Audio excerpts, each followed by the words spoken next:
And so going back to the night of the fire, so we're talking the afternoon, Sunday afternoon, the 8th, I believe, and I'm here in Santa Rosa, and I didn't notice any change until about 10:30 at night. I mean, I wonder, you live nearby here, and until your daughter called, were you aware the weather was changing? It's my sister. Your sister, I'm sorry. Were you aware anything was going on? There was nothing going on in Lakeport. The winds were absolutely still, and there was nothing going on. No evidence of any aberrant weather, any fronts coming in, anything like that. So when did you start to notice? When did you first occur something was going on? When I first found out about it was the following morning. And phone call or? I connected with my sister. She told me what had happened. I became aware of the fires, and started kind of doing reconnaissance on them. Because we had in Lakeport, if you look at a large map, we had basically fire on three sides of us. So kind of a triangular shaped pattern. There was fire, a big fire all the way on the other end of the lake. The one in Redwood Valley was going on, and then the one near Matt's house, the Tubbs fire that burned into Santa Rosa. Did you call Matt in the morning and compare notes of what you guys were seeing? Not as of that point, no. So you were just trying to figure out what the heck's going on? Just trying to figure out what the heck's going on. And when you talked to your sister down in Napa and got a heads up that there was some big winds and you weren't feeling it, and then all of a sudden 3 fires are going on all around you, you turn on the news that Napa and Santa Rosa are also ablaze. I mean, I think you're up in the pocket fire, they called it up there? Is that what they're calling it? See, which fire was it? It was, the Redwood Valley one, I think they're calling the pocket fire. That's the pocket fire. And then the one on the other side of the lake I was watching really closely because it was burning into a cul-de-sac formed by the lake itself. That was the prevailing winds were pushing in that direction, so it could only burn to the water. But what I was concerned about is if we got a wind shift and it hooked around and would have burned down Highway 20 toward Lakeport. So I was watching that one really closely. When you started to see, probably on TV, the devastation when they started showing these homes and complete dustification, evaporation of all the buildings, what were you thinking as a fireman? Well, I don't watch TV. Okay. I haven't watched TV in 25 years.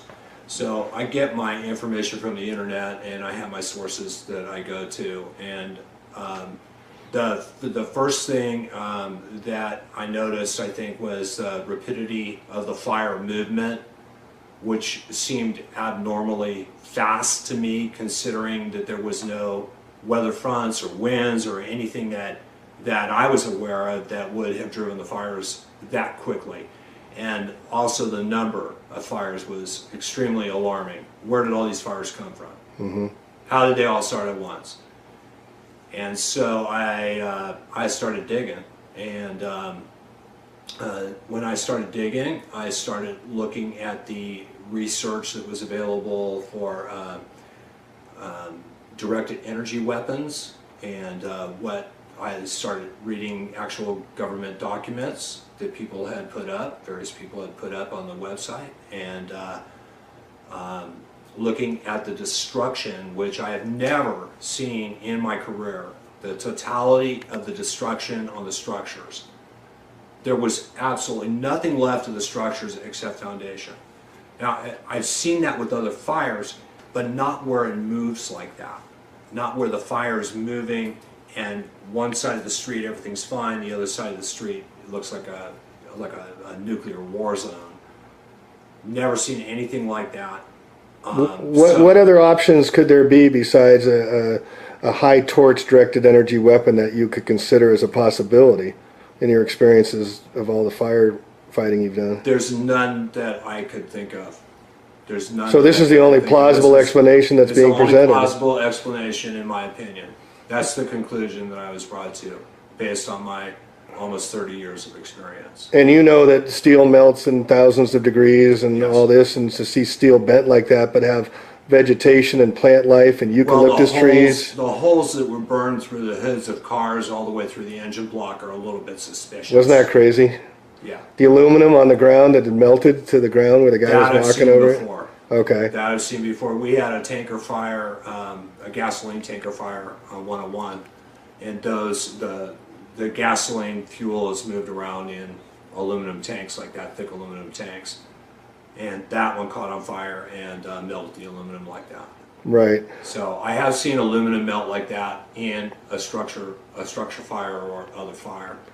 Let's talk for a sec about how a firestorm creates. And it's my understanding that a fire has to build its fuel and consume its oxygen to intensify over time as heat builds up over time.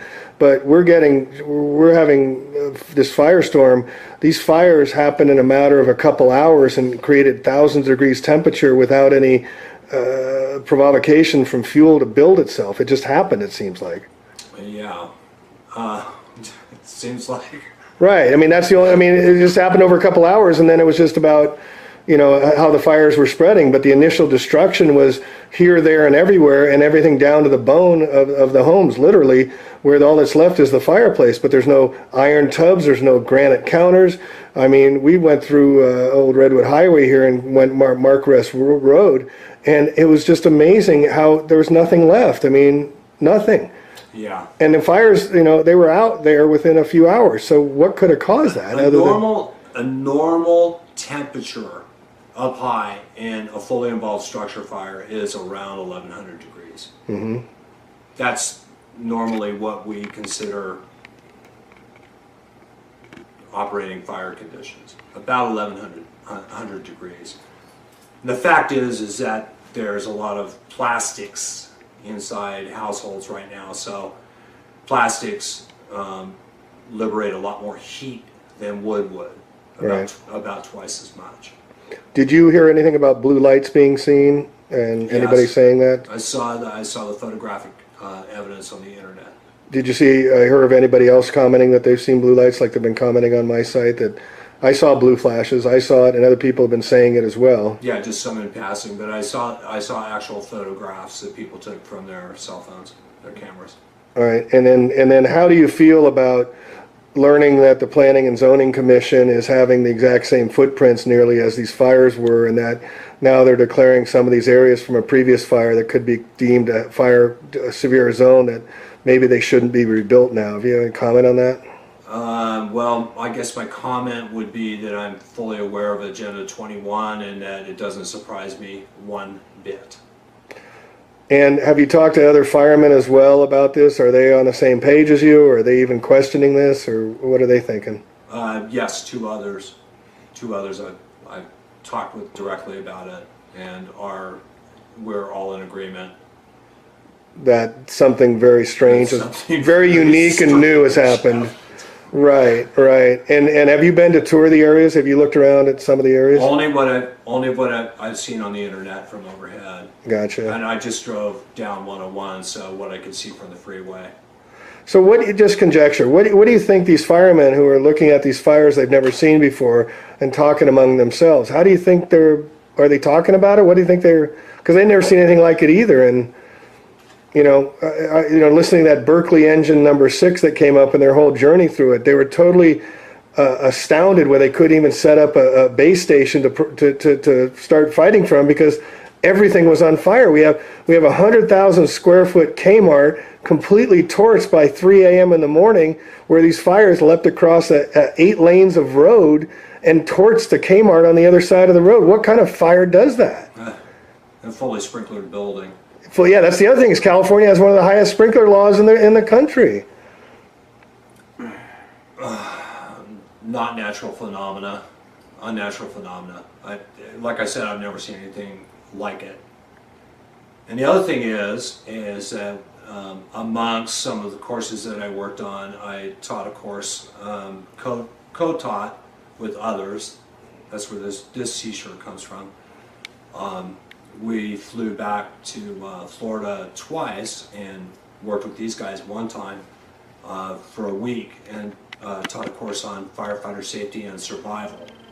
And so I have done a lot of case studies on different fires, both wildland and structural fires where firefighters have been killed. And I am telling you, based on on my studies of actual case studies that I've never seen anything like we just experienced in Northern California.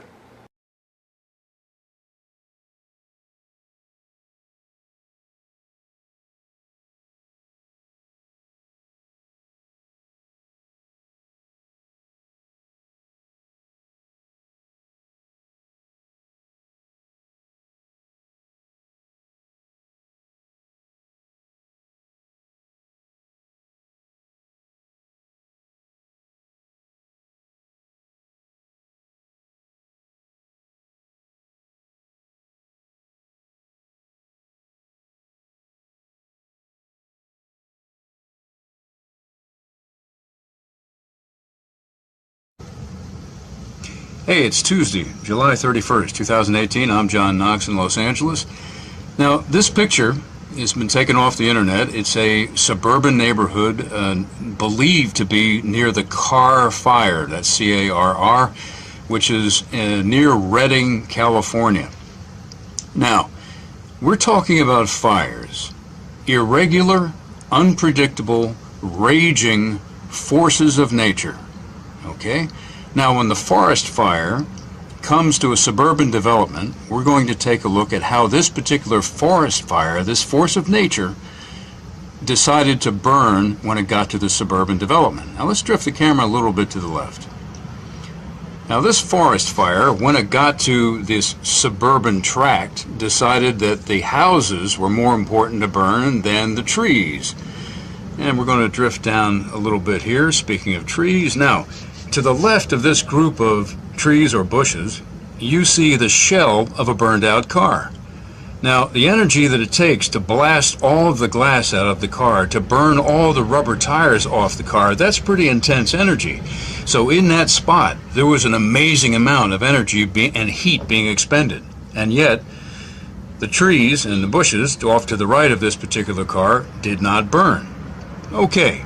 That's strange. That's an anomaly, and that's been repeated over and over again in many of the fires. However, if we drift the camera up and to the right, we're going to find something that this irregular, unpredictable, raging force of nature decided to do. The left of this property is decimated.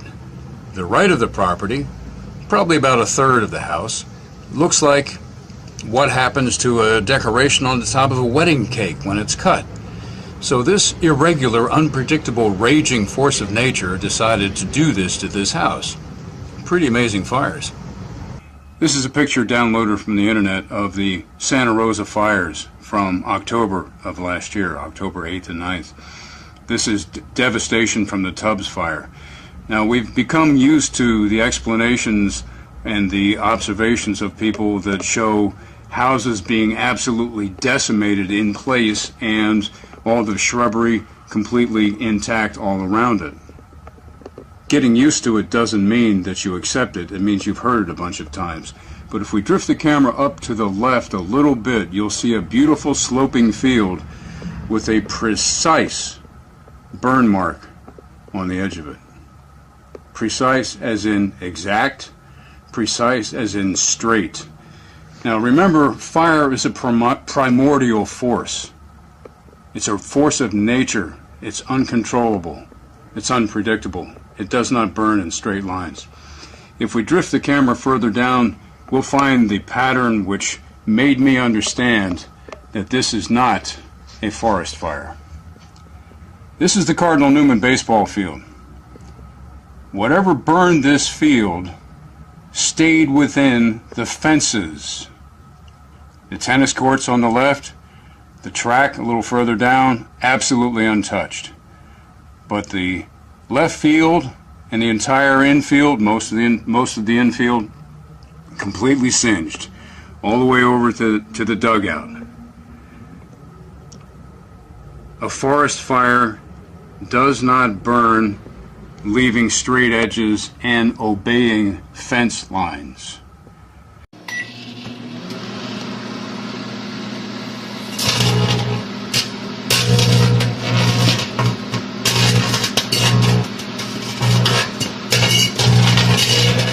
What's up, friends? Max Munger with a quick update for Wake Up News about the California fires. And I'm going to nuke these materials. That's some normal grass, some pine boughs, and some aspen leaves. You can see those leaves are already kind of dried out. It's fall here in Wyoming, where I'm reporting from. And I'm going to go for 2 minutes. I've already done these for about 30 seconds, but I wanted to start the video over again. And we're going to see if this stuff burns in the microwave. The reason being, we all know what happens if you put metal in the microwave, right? If you accidentally put like a fork or some aluminum foil in the microwave. Oh, a little noise coming out of there, but so far nothing's bursting into flames.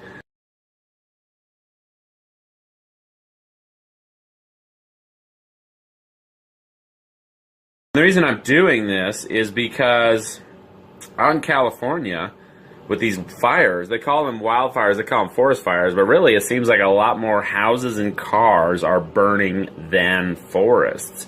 There are these really disturbing images of cars that are completely torched, where the glass is melted out, and the wheels, the metal alloys of the wheels, often they use aluminum for wheels, just completely melted to the extent where there are literally pools of aluminum that ran down the street and have formed these weird little lakes of aluminum. And then right next to these vehicles, you'll see trees and other vegetation that still has foliage on it. I want to showcase for you, as we've been in there for a minute and 10 seconds, that vegetation doesn't react in the microwave like, it's not going to burst into flames, it's not going to cause a bunch of sparks like you'd see if you put metal in the microwave. And what are cars made out of? Well, they're made out of various metals. Houses, of course, contain many metal appliances and metal fasteners like nails and screws and stuff. So we see all this footage of cars and houses that are completely obliterated, while the vegetation nearby is totally fine. And it prompts the question, are directed energy weapons, microwave weapons, being used to cause these fires in California? We're almost done here cooking up this delicious little feast. Let's see what's going on. Food is ready. Here we go. Generally, I don't use the microwave for anything. So the grass dried out a little. Sorry, my hands are so dirty. I've been working in the yard. So the grass dried out a little. It's a little brittle, but you can see it's not hot. The pine bough, not hot either. The needles seem to have turned a little bit browner, and then the aspen leaves have wilted, but nowhere near ignition. Whereas we all know what happens when you put a piece of metal in the microwave.